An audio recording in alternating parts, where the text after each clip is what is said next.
करुणा निधान आमे आपण आम समस्तंकर आपणकर पाद ही निर्धार स्थली तेणु आमे समस्ते आपणकर पादर ही सृष्टि आपणक पादर ही लीन ब्रह्मा विष्णु महेश समस्ते आज आपणकर स्तुति करुचंती तेणु आज भगवान शंकर मध्य आपणकर उपासना करती तेणु तांको भितरे मध्य आपणकर शक्ति निहित थाए तेणु प्रभु आपणकर आज जो अद्भुत रूप आज आपण कृष्ण वर्ण धारण करिसंती कृष्ण अर्थात कौन कृष्ण अर्थात कला वर्ण संसार सबु कला समस्तंकर समस्त गुण कौन आपण पाखु सन्निहित हो जाइछि कि आपण पाखे लीन हो जाइछि कि जेते बेले आमे मेघ को देखू आमे कहू कला मेघ किंतु मेघर रंग कला हबो किपरि धूम्र ज्योति सलिल मरुत धुआं ज्योति पानी एवं पवन में मेघ तैयारी मेघ कला नुहे आम जो जल को देखू गभीर पुष्करणी को देखू आमको कला बोली देखा जाए किंतु जदि आम बाल्टी पानी नहीं आसू ता कला रंग न थाए ठीक सही परी भाव में आपण कला कहीं ना आपण को चिन्हवाई आमर दृष्टि आमर भक्ति ये सब किसी प्रकृष्ट नुहे आम आपण पाखे पहुंची पारूना आपण दिव्य रूप जी आम कलना करूँ तार हजार गुण ऊर्धरे आपण बिनु पद चलई सुनई बिनु काना कर बिनु करम करई विधि नाना आपण बिना पादरे चली पारंती बिना हाथरे सर्व शक्ति को समन्वित करी आपण समस्त कर्म को आह्लादन करी पारंती तेणु अगुण ही सगुण नहीं कुछ भेद गाओ हुई मुनि पुराण बुध वेद तेणु आपण निर्गुण रु सगुण सगुण रु निर्गुण हुअंती भक्तंक पई अशेष महिमा केकोली पारिबो आदि अंत जार नहीं निर्गुण रु पुणी गुण को धारण जगत उद्धार पाई तेणु आपण निर्गुण परब्रह्म हेले मध्य गुण को आश्रय करती भक्त को तारिबा पाई आज यही महोत्सव रे आपणकर आगमन हेछि कोन पाई ना सांप्रतिक परिस्थिति रे थिबा द्वंद्व द्वेष क्लेश सब किछि विधारिबा पाई आपण आसीचंती तेणु आम मानकर दुख राशि को धोइबा पाई देखंतु किभली भाव रे आम मानकर मान्यवर प्रधानमंत्री नरेंद्र मोदी जी जे को तपस्वी बोले आमे कहिबा ये साधारण प्रधानमंत्री नुहंती ये तपस्वी जी जहां पाखे त्याग अच्छी देखंतु किभली भाव में कृतांजलि पुटरे समर्पण भाव में पादार्घ्य अर्पण कर भगवान पद्म पादरे प्रभु कारण समर्पण नथिले आम मानकर श्रद्धा को भगवान ग्रहण करेंगे ना आम मैंने कि संपत्तिर अधिकारी कि विभव आम पाखे अच्छी सबू तो तांकरी दान सूर्य चंद्र ग्रह तारा गगन पवन सबकिछि तुम इच्छा प्रचारित होउचंती प्रकाशित होउचंती तेणु हे विश्व विहारी आपण को कहिबा पाई आम पाखे शब्द नहीं कारण ये शब्द तुमरी दान आम भीतर थिबा ज्ञान यह मध्य तुमरी दान तेणु तुमको आम कौन बा कही समर्पण करूँ बा संतुष्ट करूँ तुमर स्तुति वेद जहां को नेति नेति बोली कहती सहस्र शीर्षा पुरुष तुम्हें तेणु उपनिषद तुम्हें हूँ अंगुष्ठ मात्र पुरुष तेणु तुमर कीर्ति तुमर जस रा शब्द विश्व मोचन विश्वपि स्वरवाचक विश्व जो ही तेन राम प्रकृतिता अर्थात महात्मा माने विश्व वचन अर्थात रामंक वचन ही विश्व वचन विश्वव्यापी स्वरवाचक ये जो राम शब्द ये विश्वव्यापी स्वरवाचक विश्वसाम ईश्वर जो ही जे विश्व ईश्वर तेन राम प्रकृतित अर्थात से ही होउचंदी राम जे विश्वर ईश्वर से ही होउचंदी राम शब्द जे विश्वर शब्द तेणु परिपूर्णतम राम ब्रह्म सापातस विस्मृत ब्रह्म वैवर्त पुराण श्री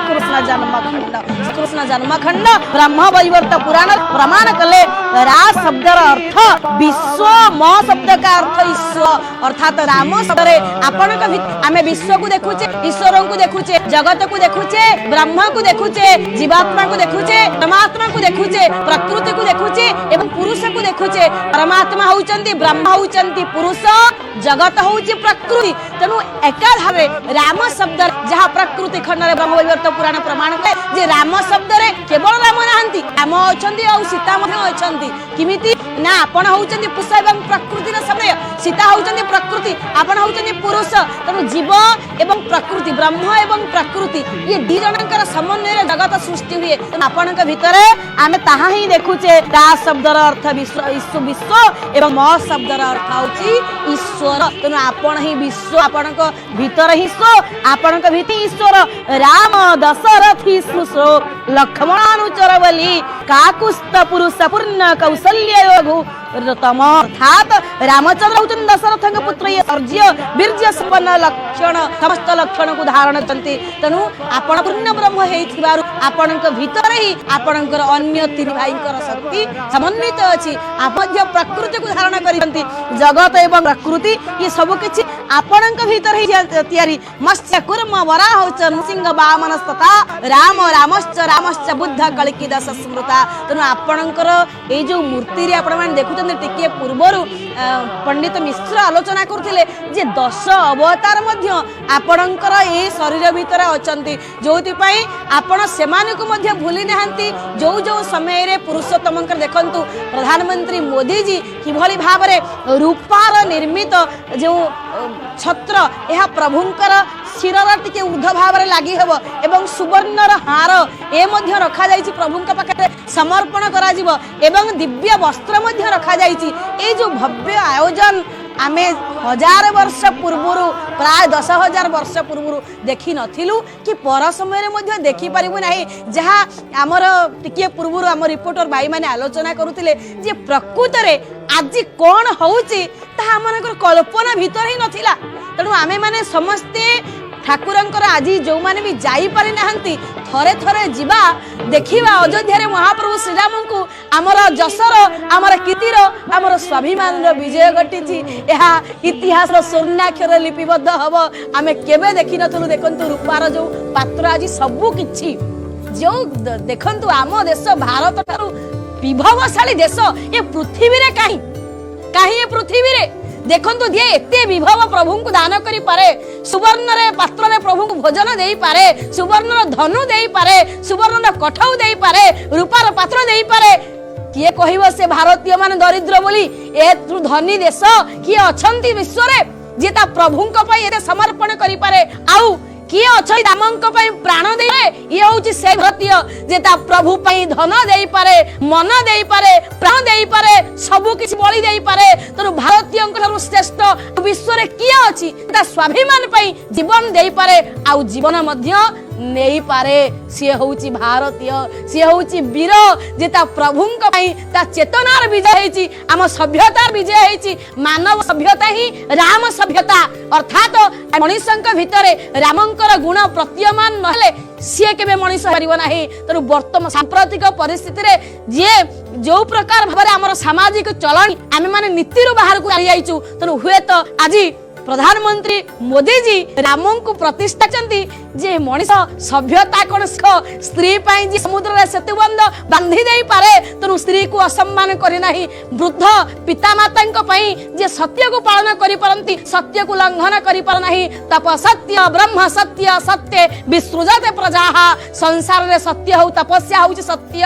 ବ୍ରହ୍ମ ହଉଛି ସତ୍ୟ, ସତ୍ୟ ଛଡା ଆଉ କିଛି ନାହିଁ। କର୍ମ ହଉଛି ସତ୍ୟ, ତ୍ୟାଗ ହଉଛି ସତ୍ୟ। ଯିଏ ଆମ ସାମ୍ପ୍ରତିକ ପରିସ୍ଥିତିରେ ଭାଇ ଭାଇର ଲଢେଇ ଚାଲିଛି ଧନ ପାଇଁ, ଜାଗା ପାଇଁ, କିନ୍ତୁ ରାମ ଶିଖେଇ ଦେଲେ ଆରେ ଭରତ ମୋର ରାଜ୍ୟ ଦରକାର ନାହିଁ, ମା ମୋର ରାଜ୍ୟ ଦରକାର ନାହିଁ, ବାପା ମୋର ରାଜ୍ୟ ଦରକାର ନାହିଁ, ପିତାମାତାଙ୍କର ସେବା, ତେଣୁ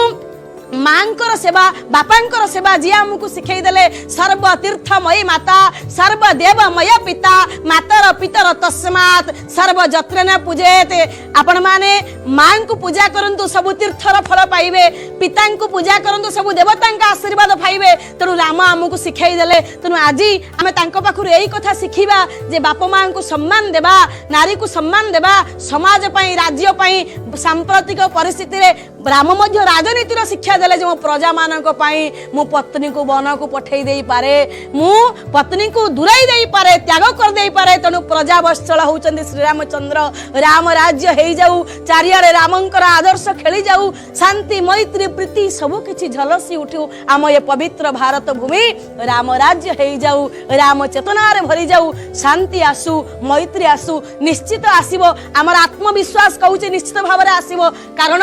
सांप्रतिक परिस्थिति रे आमर आत्मविश्वास अभाव एवं ए राम शब्द आम भितरे सांप्रतिक परिस्थिति रे आम भितरे मानवीय चेतना कौन भरीदेव ह्यूमैनिटी मनीष शरीर पाइले आम पाखे मानविक चेतना नहीं किभली भाव में कर्पूर आरती करुचंती कृतांजलि पुत्र रे देखंतु आज भक्त भगवान आज कौन बंधन नहीं कौन बाधा नहीं भक्त भगवान समन्वय को केही भी एड़ाई दे पारिबे नहीं किति किति भक्त जाइछन्ती आ जो आयोजन हेछि आपण मान देखंतु ए जो आयोजन ए आयोजन रे किति किति व्यक्ति जाइछन्ती केते केते आयोजन हेछि किंतु किभली शृंखलित भाव रे हेछि आपण मान देखि पारुछन्ती ए शृंखलित व्यक्ति कोन गोटे मनीष करि पारे ना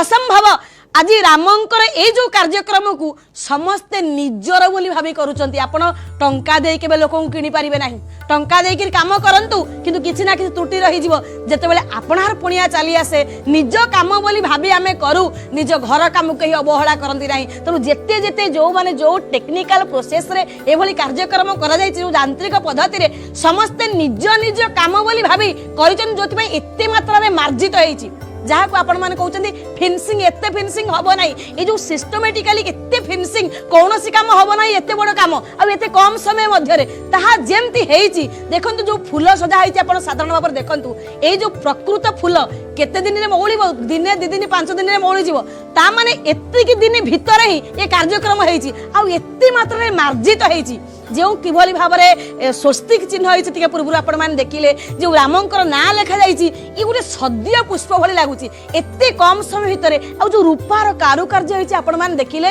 जो शिल्पी मैंने करिसंती ए राम को निश्चित भाव में निजर बोली भाबी आम पुआ आसुची बोली भाबी आम भगवान आसुची बोली भाबी निजर लोक भली भाबी न भाबिले से केबे एते सुंदर कारुकार्य करि परिबे नाही टंका दे केबे मनुष्य को किनि हुए ना किनि हुए स्नेह प्रेम वास्तवता द्वारा जहाँ आज ए निखुण चित्र रे प्रतिपादित होउची तने आमे आमर संपत्ति आछंती आमर राम आछंती आममानकर विजय हेइची भारतीय मानकर स्वाभिमान विजय हेइची आममानकर चिंता चेतना विजय हेइची एहा ही आज सुंदर भाव में प्रतीयमान होउची ए कथा को हमकु आउरी आगे नेबे पंडित कृष्णचंद्र मिश्र।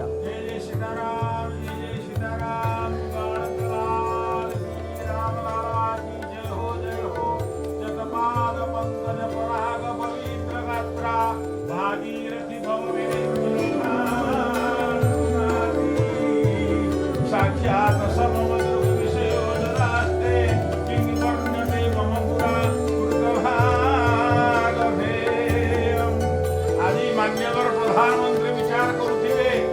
आज कोटी कोटी भारतीय एवं विदेश विदेशी लोक माने मध्य चिंता करुथिबे जहार पाद पद्मर पराग स्पर्श करिवा पई ब्रह्मा इंद्र शंकर इत्यादि योग्य रुहंती आज सही प्रभुंकर श्री चरणारविंद तले श्री पदारविंद तले भृत्यार्थी अंग प्रणत पाल भवाब्धिबोतम जहार चरण रे भृत्य टिके खाली आरती जणई देले तार आर्त दूरीभूत हो जाए तांको पाखरे जे टिके प्रणिपात करि देले तार दुख दूरीभूत हो जाए एवं ये संसार सागर मनुष्य तरी जाए सेई प्रभुंग पाखरे ठिया हई आज मान्यवर प्रधानमंत्री बड़ सुंदर भाव रामलालांकर विग्रह प्रतिष्ठा रे निज को नियोजित कर सारी एवं चली पूजा चली अर्घ्य चली वंदापना एवं देखिले आपण कर्पूर आरती तापर विचार करिवे ए प्रभु केमितिया रूप की नील सरोरुह नीलमणि नील निराधरि श्याम लाजई शतकोटि कहले कोटि कोटि गंधर्व ए रूप को देखिकी लज्जा सड़ी कहीं ना नील पद्म मणि नील मेघ जड़े चकार भाई की जदि आपण माने डाकिबे शिल्पी की ताकू किछि नील पद्म रंग देवे किछि नील मणिर रंग देवे एवं किछि नील मेघर रंग देवे ताकू मिश्रण करिदेले जेउ रंग ताहा होउछि हम रामंकर विग्रह राम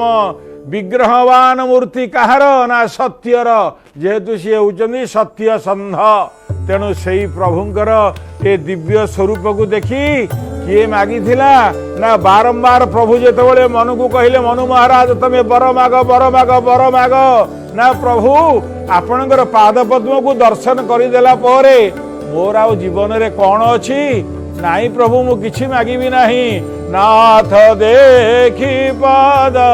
कमल तुम्हारे अब पोरे सब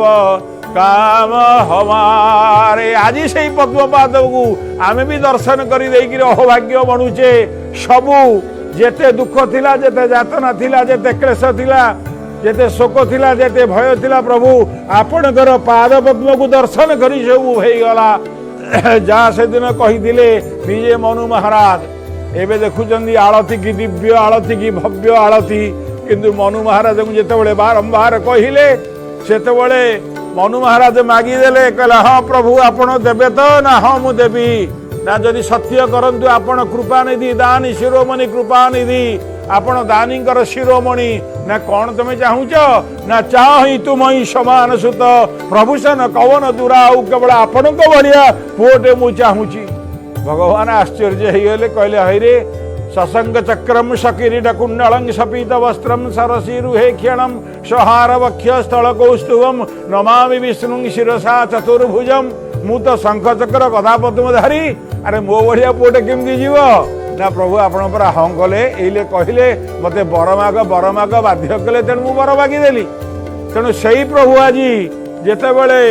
आसी कौशल्या माँ गर्भरे पहुंची गले से शंख चक्र गदा पद्मधारी।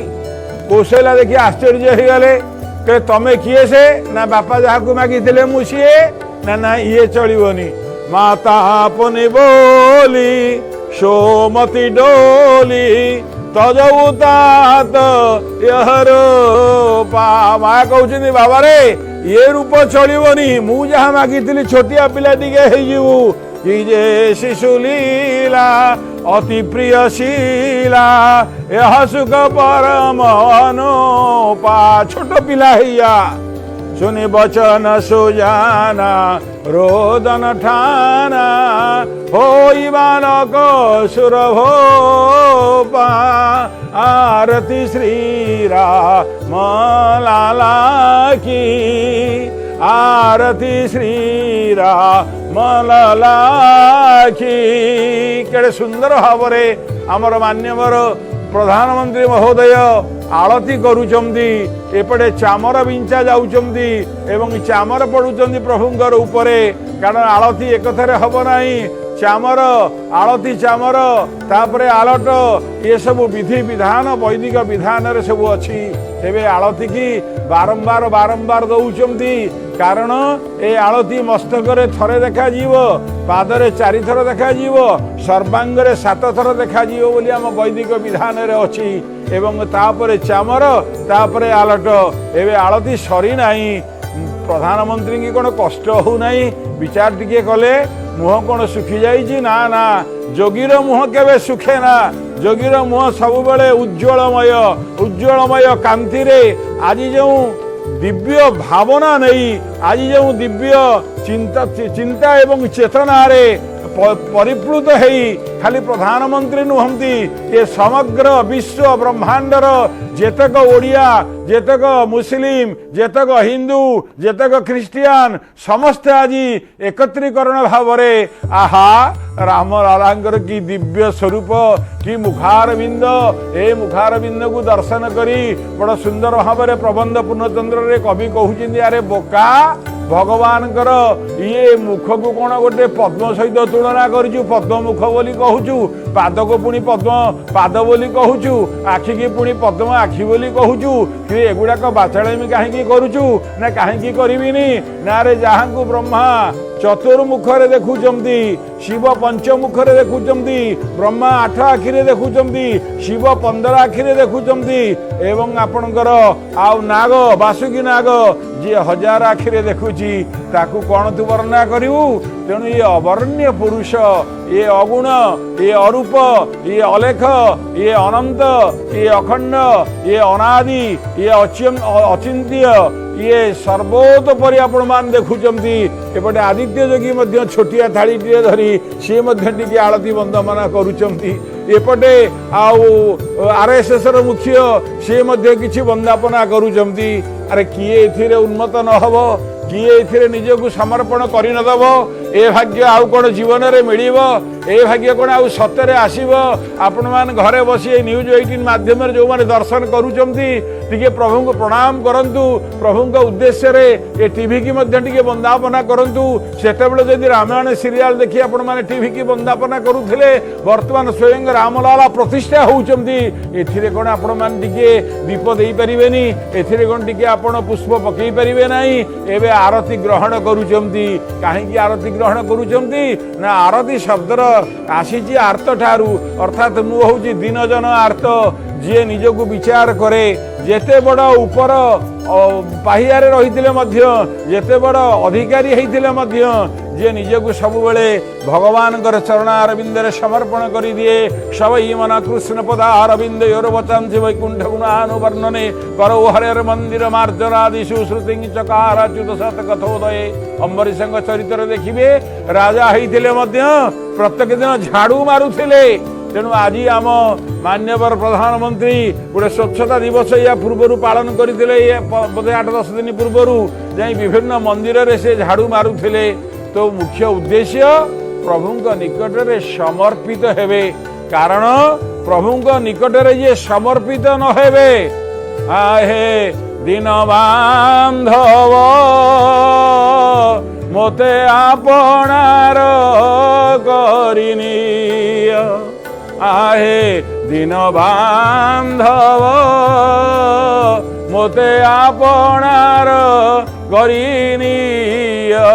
निजे कहउचंती प्रधानमंत्री कले दिन बांधव मोते आपणार करिनिय सब काढ़ी नहीं जंजाल सजाई सब काढ़ी नहीं जंजाल सजाई पाद तले स्थान दिया आहे दिन बांधव मोते आपणार करिनिय हे दिन बांधव मते आपणार करिनिय ए जीव जेते जे पर्यंत भगवान को आपण ही न नैची निजकू भगवान निकट रे समर्पण करी न देइची जीव जेतेबेले भगवान निकट रे निजकू कही नाही हे प्रभु मते आपण आपणार करिनियो जेते वैभव देइचो जेते संपद देइचो एगुडाक केही स्थिर नुह एगुडाक सब अस्थायी केही शाश्वत नुह आपण केवल होचनी शांतं शाश्वतं मप्रमेय मनगहं निर्वाण शांति प्रदम आपण होचनी शांत आपण होचनी शाश्वत आपण होचनी पाप नाशकारी आपण होचनी निर्वाण तेणु आपण कोन करंतु ना मते निजर करिनियंतु मते जदि प्रभु आपण निजर करिनेबे ए धन संपत्ति ये पद पदवी कोन सब दिन रहिबो प्रभु एउडाकर मोर किछि आवश्यकता नाही भक्तर मन भितरे जेतेबेले ये कथा आसे भक्त जेतेबेले कहे दुर्वासना मम सदा परिकर्षयन्ति चित्तं शरीरमपि रोग गणाद हंति संजीवनं च परहस्त गदं सदैव तस्मात् त्वमेव शरणं मम दीनबन्धु हे महाबाहु हे महाप्रभु हे राम लाला मोर हृदय भितरे जेते रहिछि पाप ताप से सब मते दिन राति कौन करुची ना दली चकटी पकाउची मते राति रे भल निद हो नाही कि दिन रे भोक हो नाही ये सब मो हृदय रु काढ़ी दियो काहेकि ना तस्मात् त्वमेव शरणं मम दीनबन्धु हे दीनबन्धु हे पतित पावन हे अनाथर नाथ हे जगत जीवन हे अशरण शरण हे देवजन वंदन आपणकर पाखरे मु शरण पशि जाउची आपण मोर शरीर को सबू काढ़ी नयंतु केवल आपणकर शरण मोर एकमात्र काम्य आउ जीवन रे कौन लोड़ा अछि कि तेणु तो भगवान कहिसेंदी ना विचित्र रामायण रे शरण बोइले अभय दियई हेमंत मोर हिमा कले मते जे शरण मागी आसे मुताकू अभय दिए एटा मोर होची महिमा तेणु भगवान को निकट को जीवा पाई भगवान को निकट रे आत्मोत्सर्ग करिवा पाई आम जीवन रे केते जे आवश्यकता अछि आमे को स्तर रे अच्छे किभली भगवान को पाइबा किभली भाव रे आपण देखंतु पुनर्बार सेही पात्री रे शेष रे अर्घ्य प्रदान करूचंती प्रभु मु जहा देली मु जहा भूल कली मोर जहा दोष त्रुटि रहिला प्रभु आपण ताकू मार्जन करिवे तो भगवान को एभली भाव में थरे चाहिए पचारतु ए जीवन रे जहाँ भूल आम करिचे ए जीवन रे जो रोग रे आम सड़ुचे जो दुख रे सड़ुचे जो शोक रे सड़ुचे हे प्रभु आपण पाखे आम शरण पशि जाऊचु शरण पशि गले प्रभु आपण तो निश्चित भाव में रक्षा करिवे ना आपण परा आर्तत्राण परायण स भगवान नारायण में गति आपण होउचंदी आर्तत्राण जी आपण निकट रे आरती करे आपण ताऊ कौन करती ना तार गति मुक्ति हो जाती तापाई आर्तत्राण हो जाती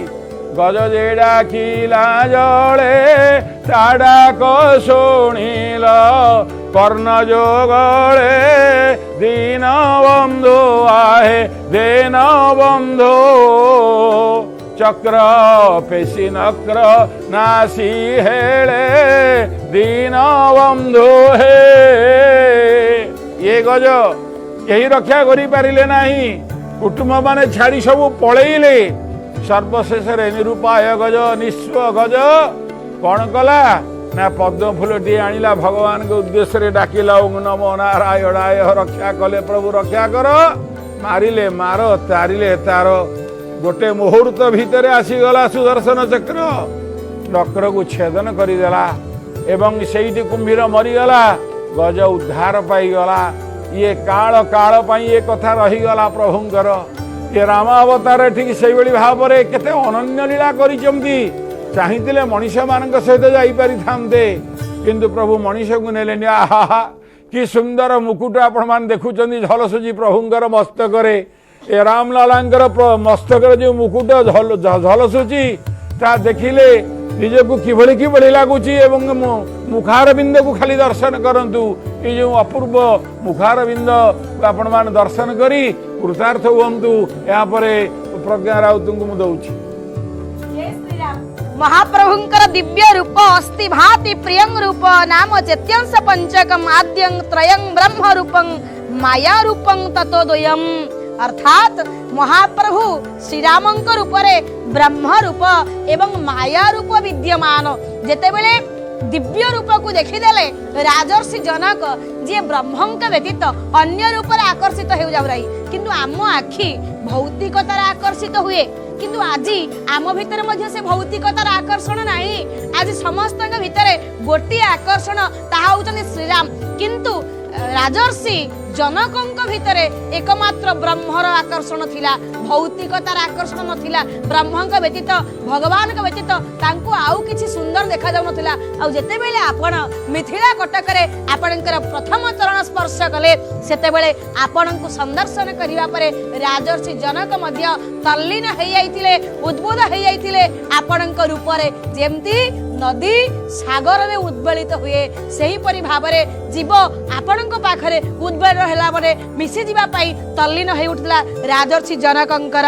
सहज विराग रूपमान मोरा थकित होत जिमी चंदा चकोरा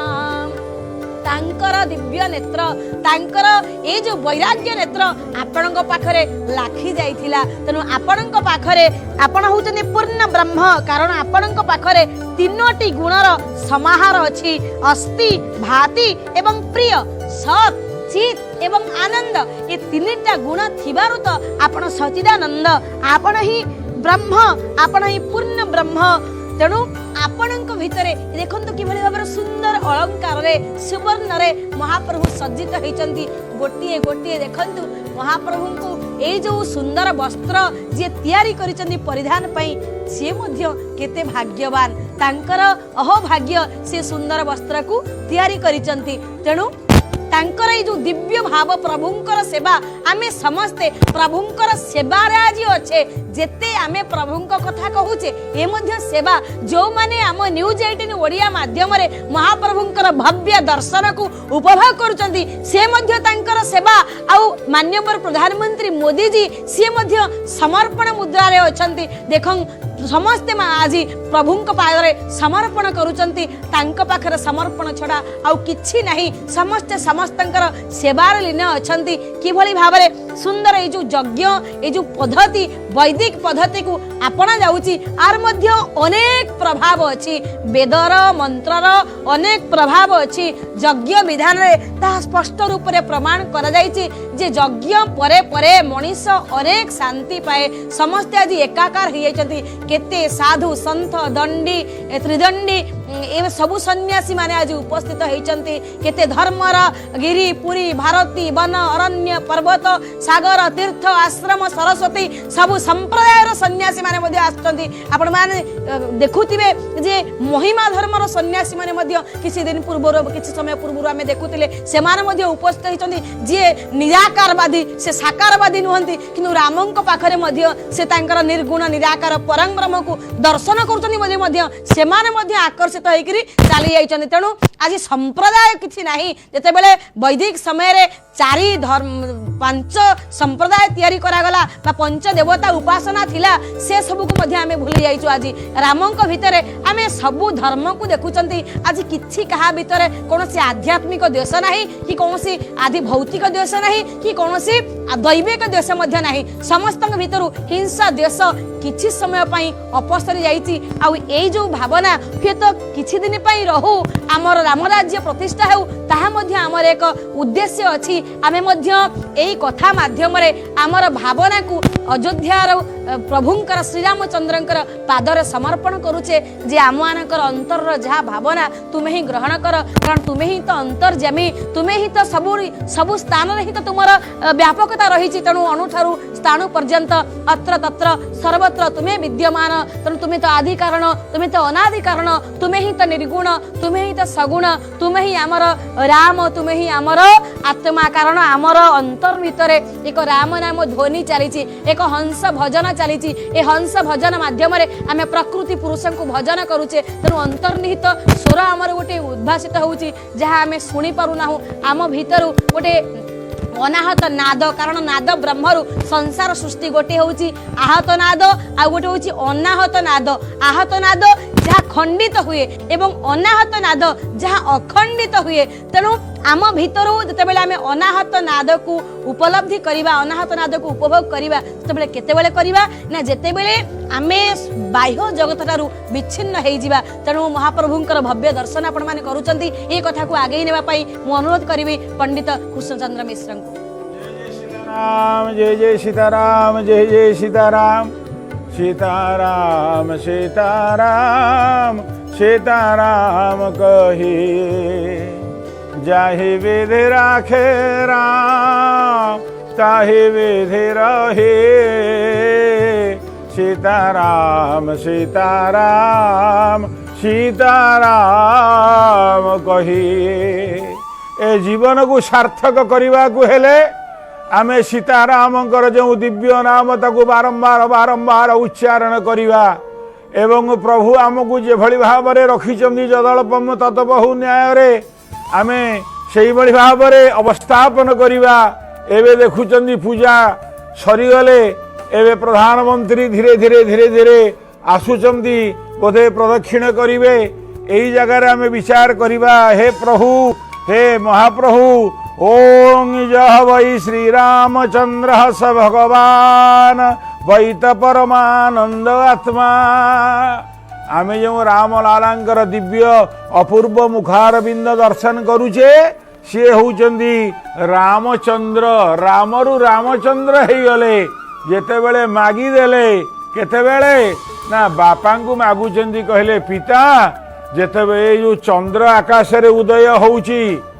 आउ मते टिके मो ना सहित चंद्रटा को तमे टिके जोड़ी दियो सेई जगार दशरथ मना कले कले चंद्र को जोड़ार अवकाश नहीं कहीं ना यही वर्ष यही वंश रही हरिश्चंद्र आसीथिले विश्वामित्र तेणु राम किंतु जिद्दी धरिले एवं जिद्दी धरिला परे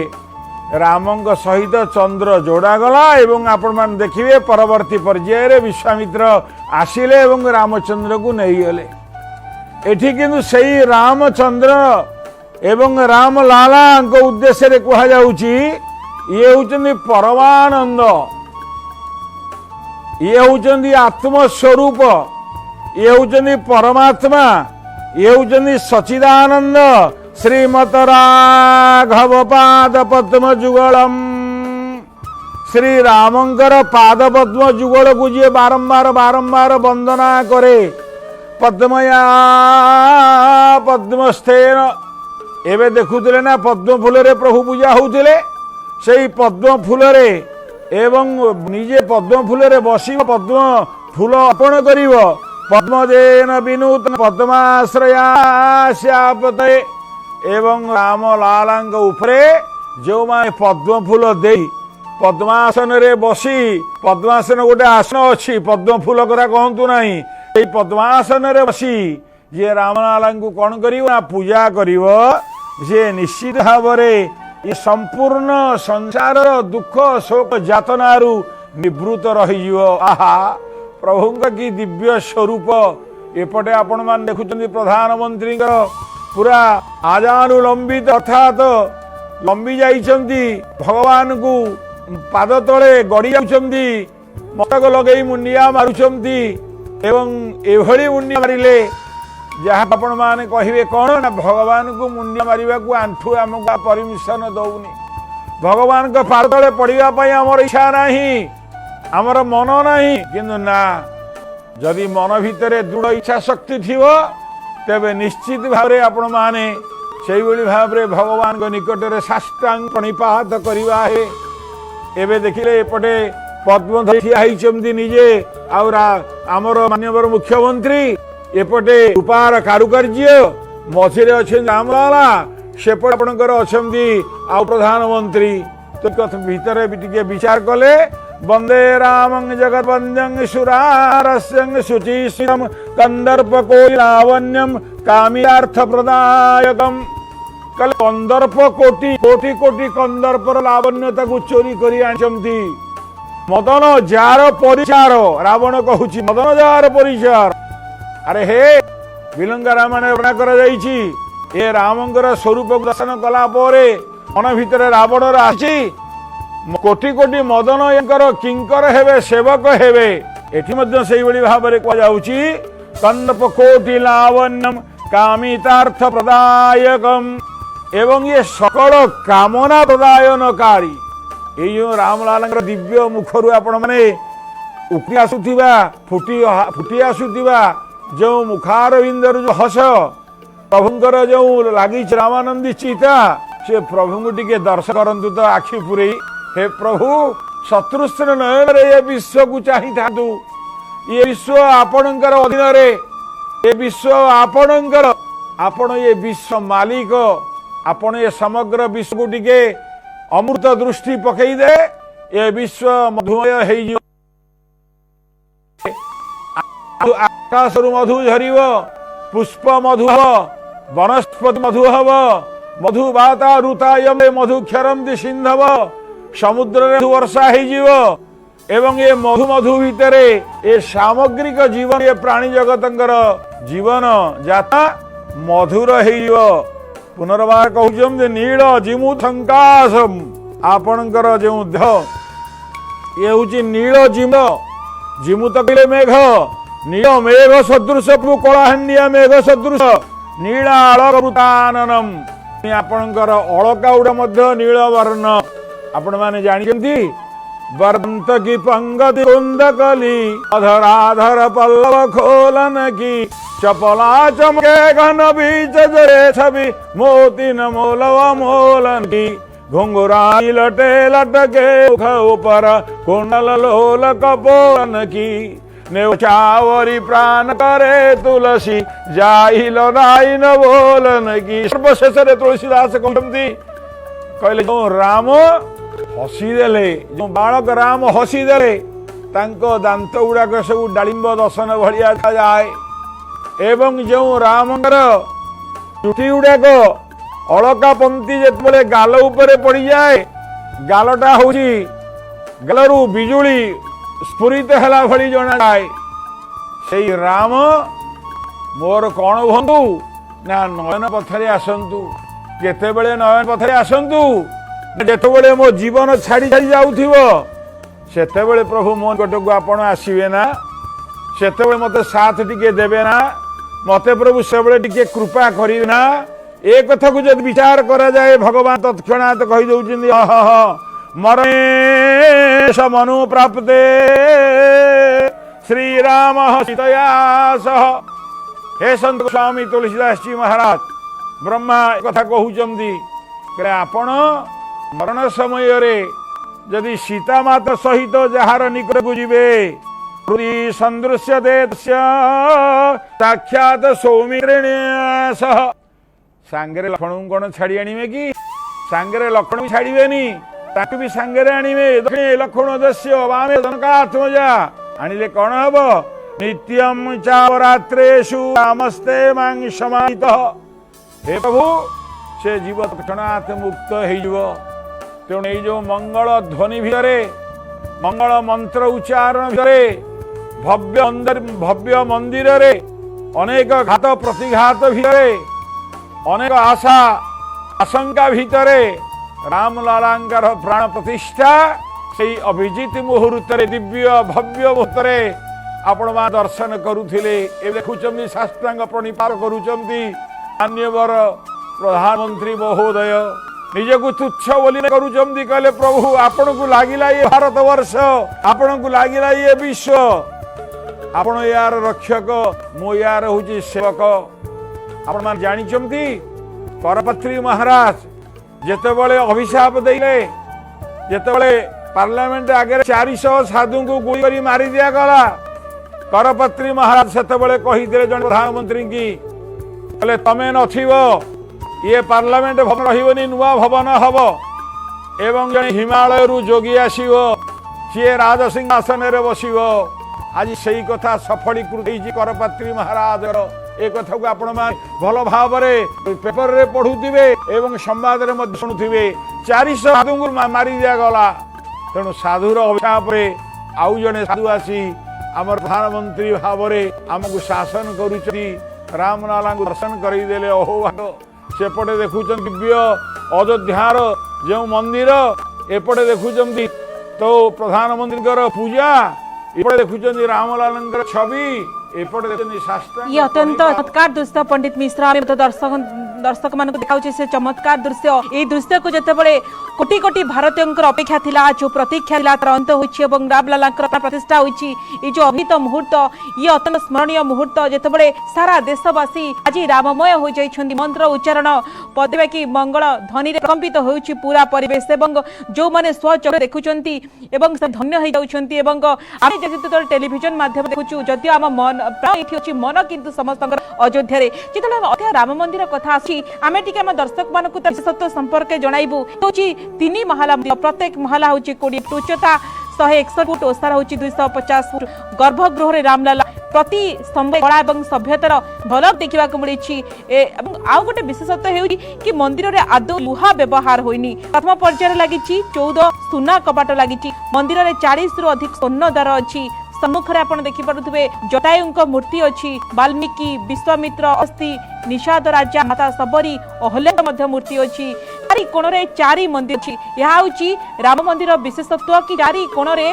4 मंदिर अछि सूर्य भगवती गणेश शंकर मंदिर अच्छी लुहा मंदिर रे आदौ लुहा व्यवहार होइनी जो राम मंदिर पछरे अनेक संघर्षर काणी राम मंदिर पई एमती 76 थर युद्ध अच्छी जहाँ इतिहास रे वर्णित अच्छी कि राम मंदिर 76 थर पे युद्ध होइछि इतिहास रो ए जो 500 वर्ष उजुड़ी जाइथिबा जेतबे राम मंदिर रो पुनः निर्माण होइछि एवं आमे समस्त जानिछे सला मसूद को मंदिर भवन बाबरी को निर्देश रे मंदिर रो ध्वंस राम मंदिर पे एमती 76 थर युद्ध अछि संघर्ष बलिदान काजी विराजमान स्वयं पुरुषोत्तम प्रभु श्री राम एवं करसेवक कंडकित ऐतिह्य एवं ये एक सुंदर वर्णना आम जमी कहले जो अपेक्षा थिला जो प्रतीक्षा थिला तार अंत होइछि विदेश में सारा भारत वर्ष आज राममय हो जाइछि रामंकर से श्रीरामंकर महर्वर समस्ते सामिल होइछन्ति केवल भारत वर्ष कहीं सारा विश्व रे मध्य आज श्रीराम नारा मिली शुणा मिली ब्रिटेन में कलश शोभायात्रा करा जाइछि अखंड रामायण पाठ करा जाइछि जेतेबेले दीर्घ 500 वर्ष अपेक्षा परे आज अझार भव्य राम मंदिर रे विराजमान करिसेंति रामलला एवं प्राण प्रतिष्ठा होइछि सबुआडे सुबुछि भारतीय वंशोद्भव रही विदेश आज महापर्व में निजक सामिल करुछंती एवं न्यूयॉर्क टाइम्स रे प्रभु रामंकर फोटो प्रदान करा जायछि। तो राम मंदिर प्राण प्रतिष्ठा अव्यवहित पूर्व अनेक किछि देखिबा सबुठी कोण अनुकोण जोठी भारतीय माने रहछंती आज दिन समस्त देखिए कि एक आध्यात्मिक शांतिर द्वार बोली प्रार्थना करिसेंती। जितेबाला आप देखिपुं प्रधानमंत्री निजे आज जजमान साजी प्रतिष्ठा उत्सव में उपस्थित अच्छा विराज प्रभु रामलला बाल्य रामंकर पाद पद्म भक्ति पुष्प अर्पण करिसेंती। प्रधानमंत्री नरेंद्र मोदी, यूपी मुख्यमंत्री योगी आदित्यनाथ एवं राष्ट्रीय स्वयंसेवक संघर स्तर संघचालक मोहन भागवत उपस्थित अच्छी। तो ये जो दृश्य आप देखिपुं पुरुषोत्तम दिव्य दर्शन आखि लाखी जाची अवर्णनीय अतुलनीय दृश्य जी देखुची श्रीरामंकर सही दृश्य को एवं से प्रथमरी गर्भगृहर सामने आसी प्रभु रामंकर सुसज्जित चित्र एवं प्राण प्रतिष्ठा पर दर्शन देइछंती। प्रभु जय श्रीराम ध्वनि पूरा अयोध्या प्रकंपित होउछि। राम मंदिर रे आकाश मार्ग फूल वर्षा करा जायछि। हेलिकॉप्टर पूरा अयोध्या नगरी रे फूल वर्षा करा जायछि। राम लालांकर ए जो दिव्य दर्शन आप देखि पारुचंती अत्यंत चमत्कार से दृश्य जहाको शब्द रे वर्णना करबा मध्य अवर्णनीय कहिबा अतुलनीय कहिबा। जेतबेले विराजिछंती प्रभु श्री राम अपेक्षार अंत होछि पहुंची सही दिव्य मुहूर्त जेतबेले समस्त पके आसीतिला समस्त आतुर होई चाहि रहिथिले एवं ए दो दृश्य को समस्त देखुचंती। भारत वर्षर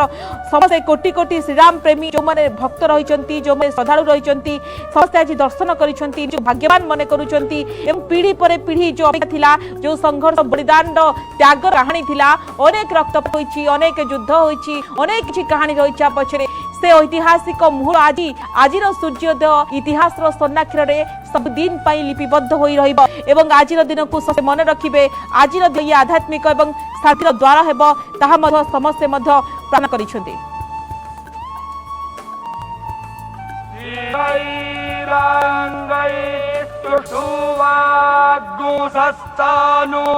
बिर्व्यासे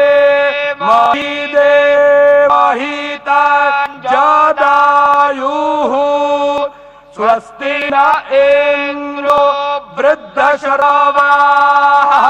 स्वस्ति नः पूषा विश्ववेदाः स्वस्ति नस्तार्क्ष्यो अरिष्टानेमिः स्वस्ति नो बृहस्पतिर्दधातु सुशान्तिर्भवतु।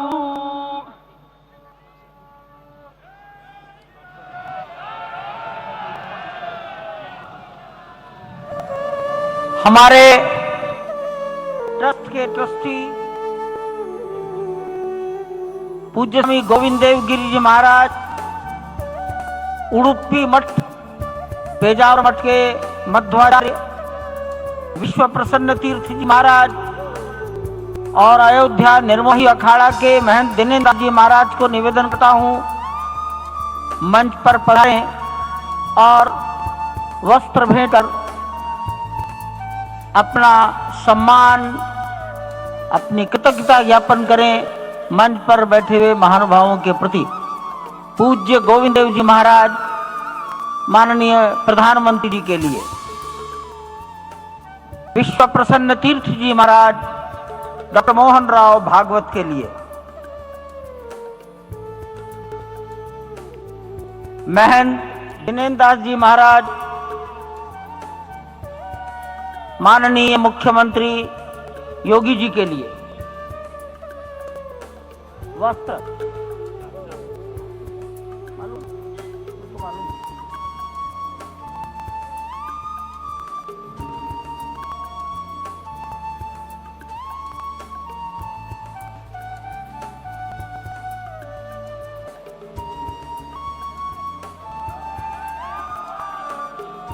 माननीय प्रधानमंत्री जी को गोविंद देव गिरी जी महाराज वस्त्र भेंट कर अपनी कृतज्ञता प्रधानमंत्री जी के प्रति अपना सम्मान प्रकट कर रहे हैं। अन्य महानुभाव सम्मानार्थ खड़े हैं। पेजावर स्वामी जी माननीय डॉक्टर मोहन राव जी को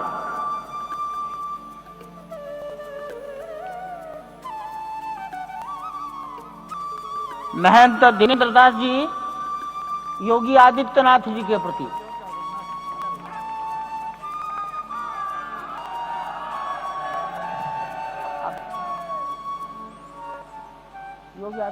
मैं दिनेन्द्र दास जी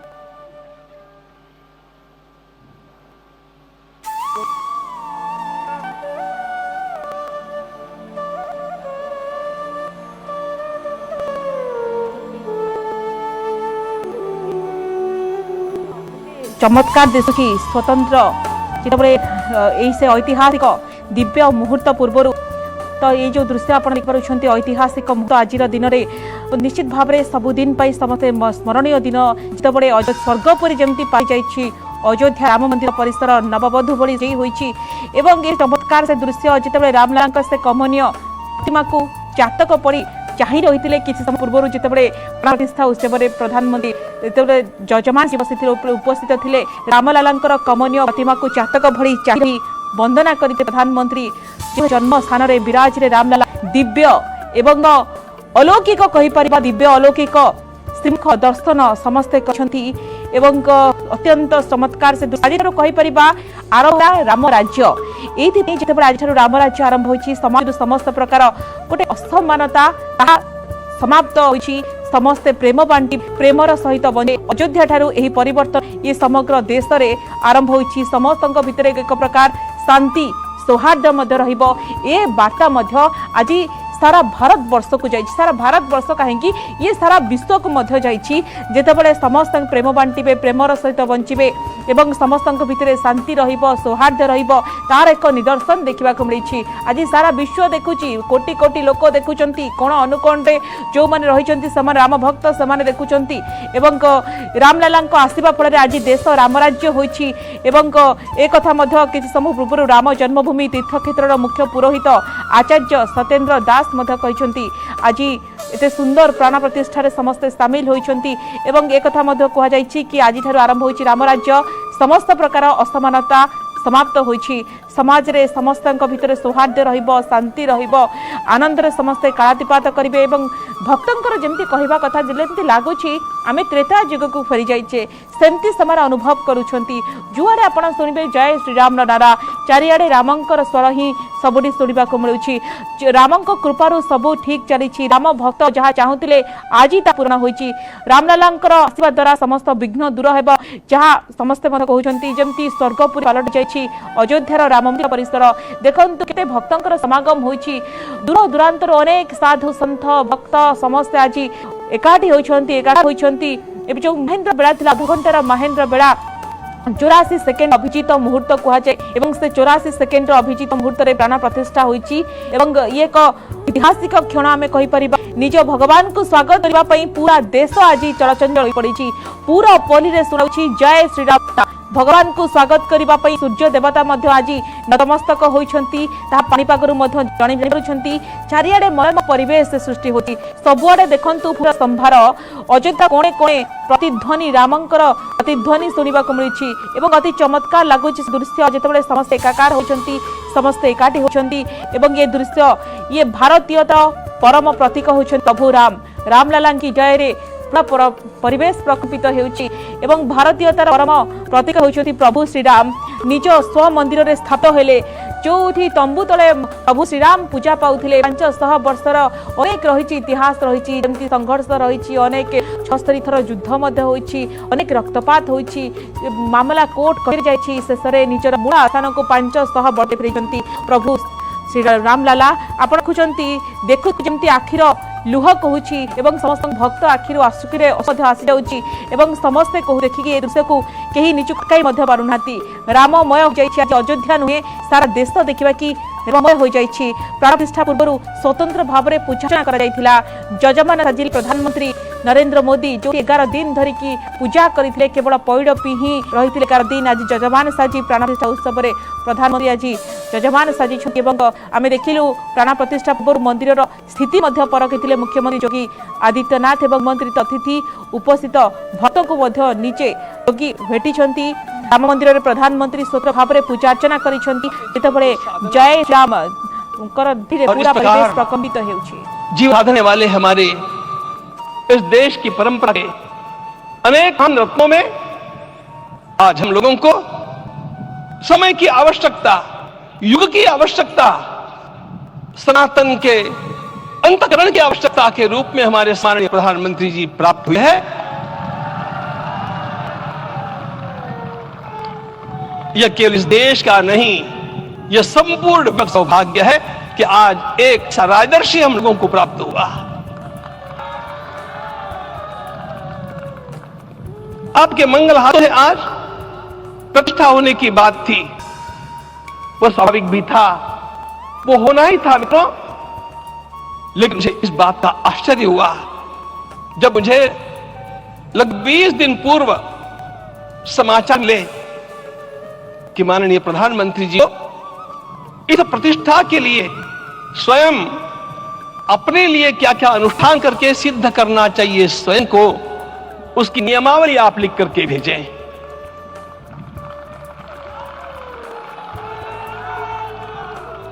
जिस प्रकार का हमारे देश का राजनीतिक माहौल है, कोई भी आकर के किसी भी समय कुछ भी करके चला जाता है, वो उद्घाटन हो चाहे पौधारोपण हो चाहे कुछ भी हो, लेकिन उसके लिए मैं अपने को सिद्ध करूं, इस प्रकार की भावना कहां होती है? यदि किसी ने पूछा तो मैं कहूंगा कि यहां होती है। भगवान श्री राम की प्रतिष्ठा करनी है। भारतीय जीवन आदर्शों के सर्वोच्च आदर्श भगवान श्री राम है, और इन समस्त जीवन आदर्शों की प्रतिष्ठा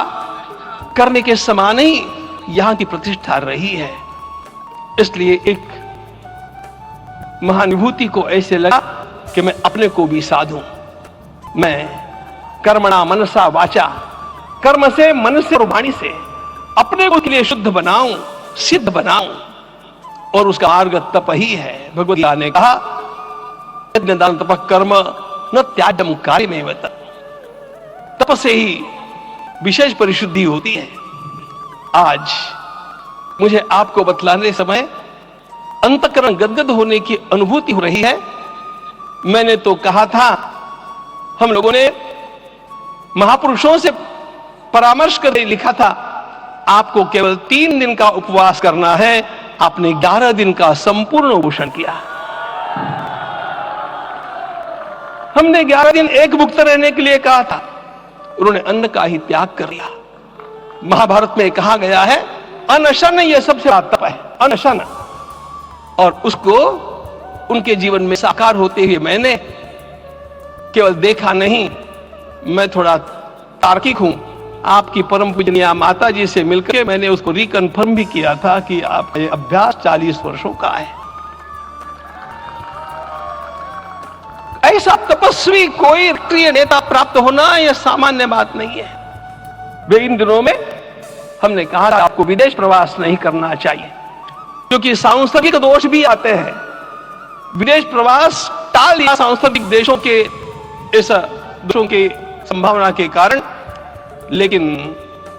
दिव्य देशों का प्रवास ऐसा किया। नासिक से आरंभ किया, गुरुवायूर गए, श्रीरंगम गए, रामेश्वरम गए। इन सारे स्थानों पर जाकर के वहां के परमाणुओं को लेकर के और पूरी भारत माता के हर कोनों में जाकर के मानो वे निमंत्रण दे रहे थे कि आइए दिव्य आत्माओं, अयोध्या पधारिए और हमारे राष्ट्र को महान बनाने के लिए आशीर्वाद दीजिए।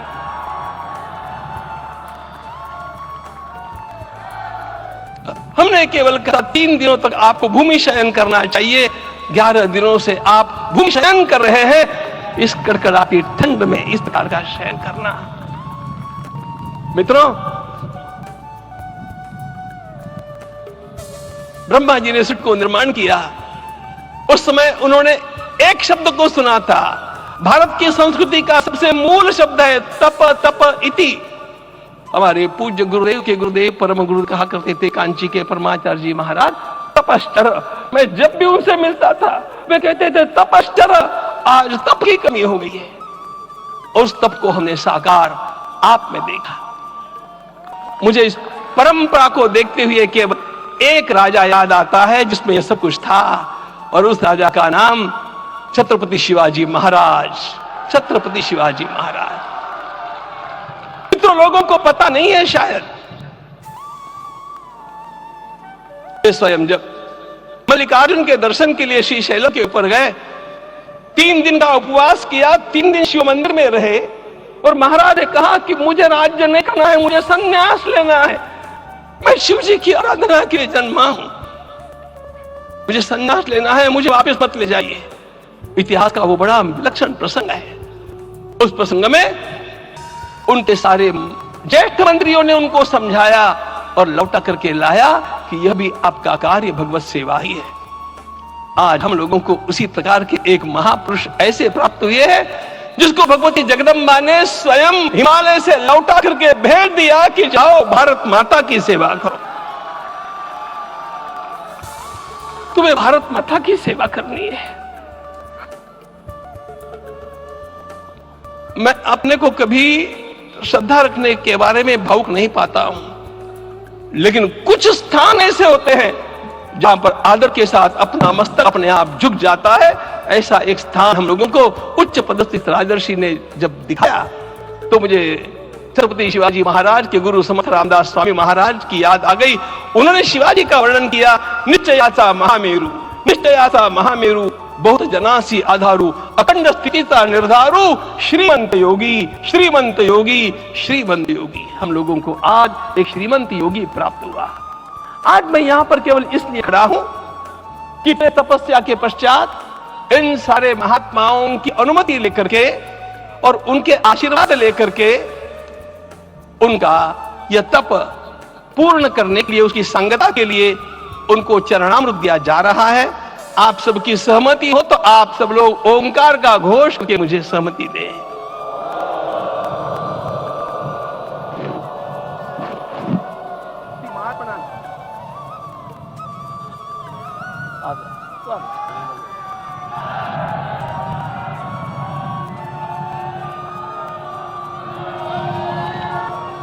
अपना उपवास पूर्ण कर रहे हैं माननीय प्रधानमंत्री जी।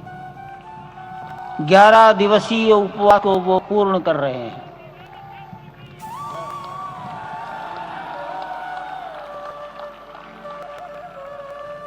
मैं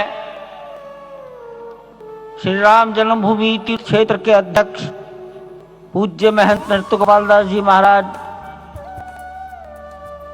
मणिराम छावनी अयोध्या के श्री महंत के चरणों में निवेदन करता हूं आशीर्वाद के लिए।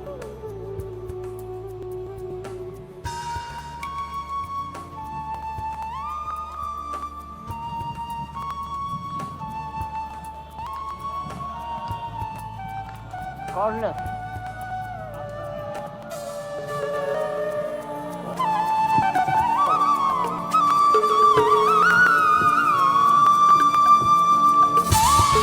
सीताराम जी महाराज की जय। बड़े सौभाग्य की बात है, भगवान राम की पावन जन्मभूमि पर भगवान का महोत्सव हो रहा है। इससे बढ़कर के और क्या बात हो सकती है। वास्तव में भगवान की लीला ऐसी है, इसका वर्णन नहीं किया जा सकता है। इसलिए हम सभी भगवान राम की पावन जन्मभूमि पर हृदय से अपना स्नेह, अपनी श्रद्धा समर्पित करते हैं। माननीय मुख्यमंत्री योगी आदित्यनाथ जी महाराज।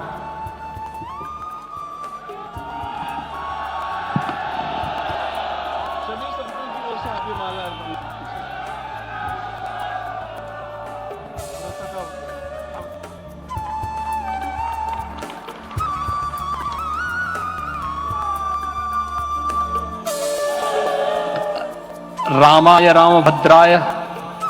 रामचंद्राय वेद से रघुनाथाय नाथाय सीताय पतिये नमः।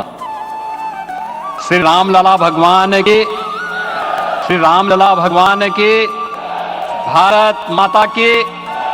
भारत माता के, सरयू माता के, सरयू माता की जय जय सीताराम। रामोत्सव के आज के इस कार्यक्रम के मुख्य अतिथि दुनिया के सबसे लोकप्रिय राजनेता, भारत के माननीय प्रधानमंत्री आदरणीय श्री नरेंद्र मोदी जी, राष्ट्रीय स्वयंसेवक संघ के माननीय सरसंघ चालक श्रद्धेय डॉक्टर मोहन भागवत जी, प्रदेश की माननीय राज्यपाल श्रीमती आनंदीबेन पटेल जी,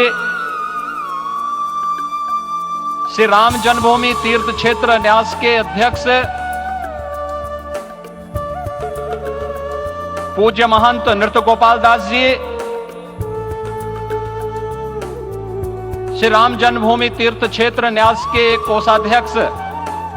पूज्य स्वामी गोविंद देव गिरी जी, महासचिव सम्मान्य श्री चंपत राय जी, देश के कोने कोने से यहां पर पधारे पूज्य संतजन,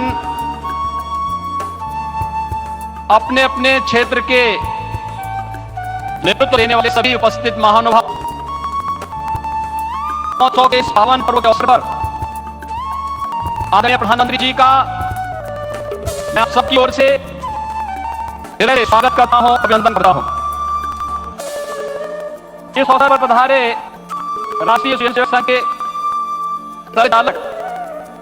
आदरणीय डॉक्टर मोहन भागवत जी का अन्य स्वागत अतिथि और अनुभव का मैं हृदय से स्वागत करता हूं, अभिनंदन करता हूं। प्रभु रामलाल के भव्य दिव्य और नव्य हमें विराजने की आप सभी को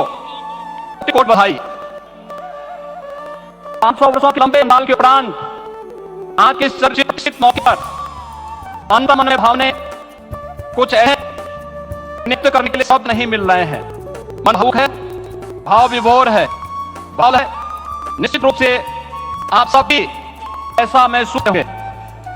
आज इस ऐतिहासिक और अत्यंत पावन अवसर भारत हर नगर, हर ग्राम है, हर मार्ग श्री राम जन्मभूमि की ओर आ रहा है। हर मन में राम नाम है, हर हर्ष और संतोष से गा है, रही है, रोम रोम में राम रमे है, पूरा राष्ट्र राम में है। ऐसा लगता है हम त्रेता युग में आ गए। आज रघुनंदन और अमला हमारे हृदय के भाव से देश संकल्प स्वरूप सिंहासन पर विराज रहे हैं। आज रब के हृदय में प्रसन्नता है, गर्व है और संतोष के भाव हैं। आखिर आपको इसी दिन की तो प्रतीक्षा थी, भाव विभोर कर देने वाली इस दिन की प्रतीक्षा में लगभग 5 शताब्दी व्यतीत हो गई। पीढ़ियां अधूरी कामना लिए धारा धाम से साकेत धाम में लीन हो गई, किंतु प्रतीक्षा संघर्ष का क्रम जारी रहा। श्री राम जन्मभूमि संभवतः विश्व संख्या प्रकरण होगा जिसमें किसी राज्य के बहुसंख्यक समाज ने अपने देश में अपने आराध्य के निर्माण के लिए इतने वर्षों तक और इतने स्तरों पर लड़ाई। सन्यासियों, पुजारियों, नागाओं, निहंगों, बुद्धियों, राजनेताओं, जनजातियों सहित समाज के हर वर्ग ने जाति पाति, विचार दर्शन, उपासना से ऊपर उठकर के राम कार्य स्वयं को उत्सर्ग किया। अंत तो अवसर आ ही गया जब कोटि कोटि आस्थावानों का तब को पूर्णता हो रही है। आज अपुलित है इस बात कि मंदिर वही बना है जहां बनाने का संकल्प लिया था। संकल्प और साधना के लिए हमारी प्रतीक्षा की इस समाप्ति के लिए और संकल्प की पूर्णता के लिए आदरणीय प्रधानमंत्री श्री नरेंद्र मोदी के से आभार और अभिनंदन। माननीय प्रधानमंत्री जी, 2014 में आपके आगमन के साथ ही भारतीय कह उठा था कि मोरे जिय भरोसे दृढ़ सोई, मिलहि राम सगुण शुभ होई। भी गर्भगृह में वैदिक विधि विधान से रामलला के बाल विग्रह के प्राण प्रतिष्ठा को हम सब साक्ष्य हैं। अलौकिक छवि है हमारे प्रभु की। बिल्कुल ही ऐसे तुलसीदास जी ने कहा, नव कंज लोचन कंज मुख कर कंज पद कंज अरुण। धन्य है शिल्पी जिसने हमारे मन से राम की छवि को मूर्त रूप प्रदान किया है। विचार और भावनाओं की विभिन्नता के बीच मुझे पूज्य संतों अपनी गुरु परंपरा का पुण्य स्मरण हुआ है और जो की आत्मा को असीम संतोष और आनंद की अनुभूति हुई होगी। इन परंपराओं की पीढ़ियां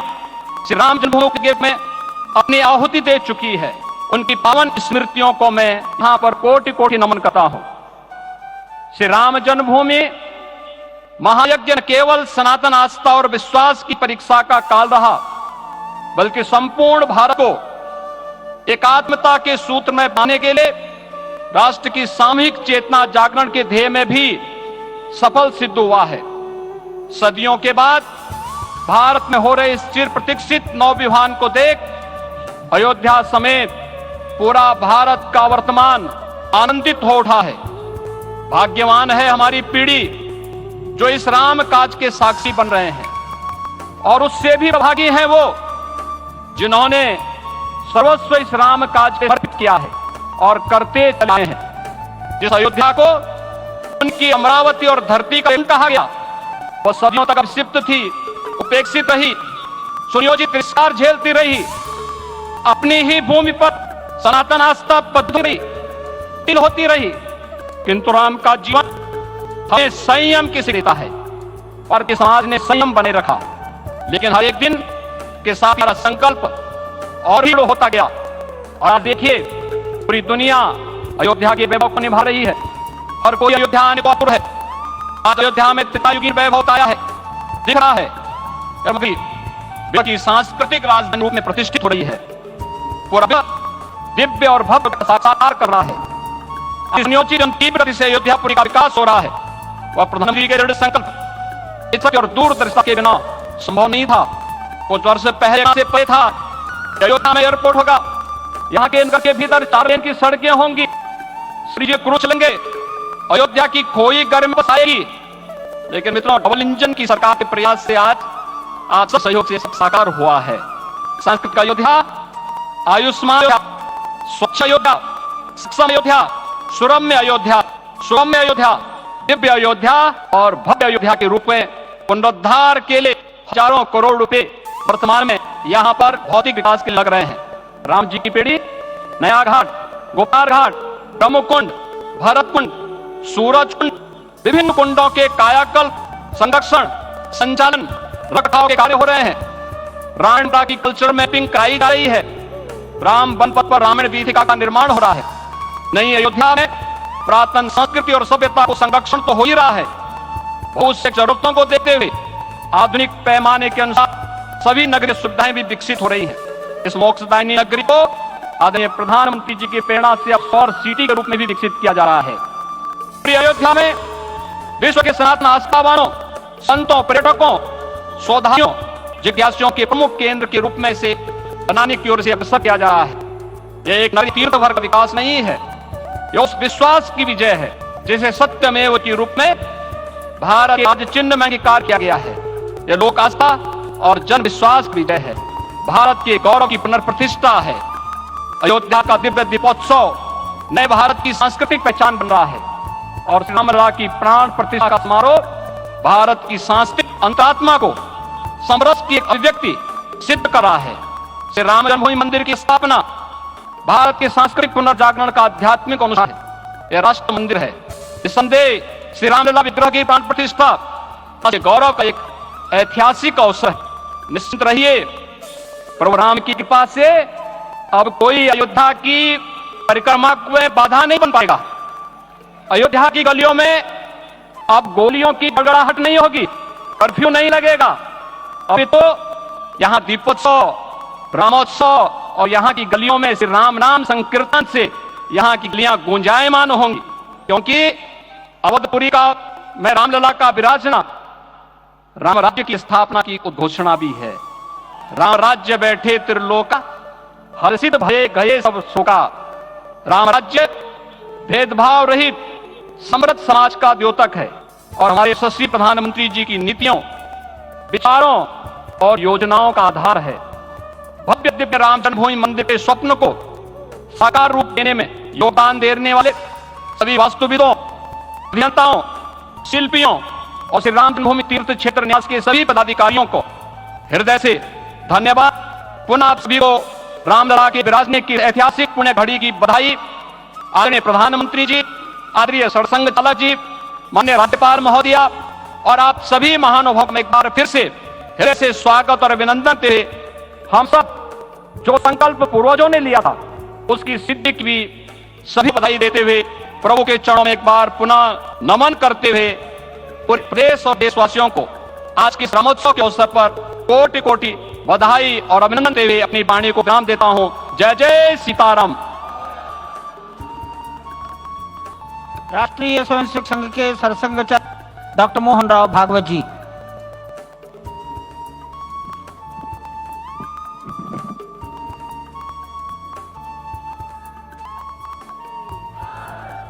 आदरणीय प्रधानमंत्री जी, उत्तर प्रदेश के आदरणीय मुख्यमंत्री जी, आदरणीय राज्यपाल महोदया, देश के आज विद्यमान सभी पंथ संप्रदायों का प्रतिनिधित्व करने वाले हमारे संत, ऋषि, आचार्य गण और समाज के सब स्तरों का प्रतिनिधित्व करने वाले निमंत्रित महानुभाव, आज का आनंद शब्दों में वर्णनातीत है और उसके वर्णन करने का प्रयास इसके पहले के वक्तव्यों में अच्छा हो गया है। यह भी बता दिया गया है और हम जानते भी हैं कि आज अयोध्या में रामलला के साथ भारत का स्व लौट के आया है और संपूर्ण विश्व को त्रासदी से राहत देने वाला एक नया भारत खड़ा होके रहेगा, इसका प्रतीक आज का कार्यक्रम बन गया है। ऐसे समय में आपके उत्साह का, आपके आनंद का वर्णन कोई नहीं कर सकता। हम यहां पर अनुभव कर रहे, पूरा देश में यही वातावरण है। छोटे छोटे मंदिर के सामने दूरदर्शन पर इस कार्यक्रम को सुनने वाले हमारे समाज के करोड़ों बंधु वहां पहुंच न पाए, ऐसे घर घर के हमारे नागरिक सज्जन, माता भगिनी सब भाव विभोर है, सब में आनंद है, सब में उत्साह है। और ऐसे समय में जोश की बातों में थोड़ी सी होश की बात करने का काम मुझे ही दिया जाता है। आज मैं सुना कि इस प्राण प्रतिष्ठा महोत्सव में पधारने के पूर्व प्रधानमंत्री जी ने कठोर व्रत रखा। जितना कठोर व्रत रखने को कहा था, उससे कई गुना अधिक कठोर व्रताचरण उन्होंने किया। मेरे पुराना उनसे परिचय है, मैं जानता हूं वो तपस्वी है ही, परंतु वो अकेले तप कर रहे हैं, हम क्या करेंगे। अयोध्या में रामलला आए, अयोध्या से बाहर क्यों गए थे, रामायण में क्यों गए थे बाहर, तो अयोध्या में कलह हुआ। अयोध्या उस पुरी का नाम है जिसमें कोई द्वंद्व नहीं, जिसमें कोई कलह नहीं, जिसमें कोई दुविधा नहीं। वो हुआ 14 वर्ष वनवास में गए, वो सब ठीक होने के बाद दुनिया के कलह को मिटा के वापिस आए। आज रामलला वापस फिर से आए हैं 500 साल के बाद। जिनके त्याग, तपस्या, प्रयासों से ये सोने का दिन आज हम देख रहे, सुवर्ण दिवस देख रहे, उनका स्मरण प्राण प्रतिष्ठा के संकल्प में हम लोगों ने कहा, आपने सुना होगा, स्मरण किया उनकी तपस्या को, उनके त्याग को, उनके परिश्रम को शत बार, सहस्त्र बार, कोटि बार मने। रामलला के यहां इस युग में आज के दिन फिर वापस आने का इतिहास जो जो श्रवण करेगा वो राष्ट्र के लिए कर्म प्रवण होगा और उसके राष्ट्र का सब दुख दैन्य हरण होगा। ऐसे इस इतिहास का सामर्थ्य है, परंतु उसमें हमारे लिए कर्तव्य का आदेश भी है। प्रधानमंत्री जी ने तप किया, अब हमको भी तप करना है। जो आने वाला है वो कैसा था, दैहिक दैविक भौतिक तापा राम राज ही कहु व्यापा, सब नर करहि परस्पर प्रीति प्लस स्वधर्म निरत श्रुति नीति, सब निर्दंभ धर्म रत पुनि नर अरु नारी चतुर सब गुनी, सब गुणज्ञ पंडित सब ज्ञानी, सब कृतज्ञ नहीं कपट सयानी। राम राज्य के सामान्य नागरिकों का जो वर्णन है, हम भी इस गौरवमय भारतवर्ष की संतानें हैं। कोटि कोटि कंठ उसका जयगान करने वाले हमारे हैं। हमको इस प्रकार के व्यवहार को रखने का तब आचरण करना पड़ेगा। हमको भी सारे कलह को विदाई देनी पड़ेगी। छोटे छोटे परस्पर मत रहते हैं, छोटे छोटे विवाद रहते हैं, उसको लेकर लड़ाई करने की आदत छोड़ देनी पड़ेगी। आखिर है क्या, ये बात बताइए। वो सामान्य नागरिक कैसे थे? निर्दंभ, प्रामाणिकता से आचरण करने वाले, केवल बातें करने वाले नहीं और बातें करके उसका अहंकार पालने वाले नहीं थे। काम करते थे, आचरण करते थे और अहंकार नहीं था। ऐसे वो थे और धर्मरत थे। यानी क्या थे, इस पर कठिन भाषा में प्रवचन बहुत लंबा हो सकता है, लेकिन थोड़े में धर्म के जो 4 मूल्य जिनकी चौखट पर धर्म है, ऐसा श्रीमद् भागवत में बताया है। सत्य करुणा शुचिता तपस, उसका आज हमारे लिए युगानुकूल आचरण क्या है? तो सत्य कहता है कि सब घटों में राम है, ब्रह्म सत्य है, वही सर्वत्र है।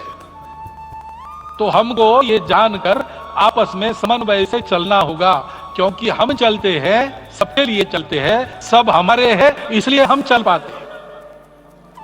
और इसलिए आपस में समन्वय रखकर व्यवहार करना, यह धर्म का पहला जो पैर है सत्य, उसका आचरण है।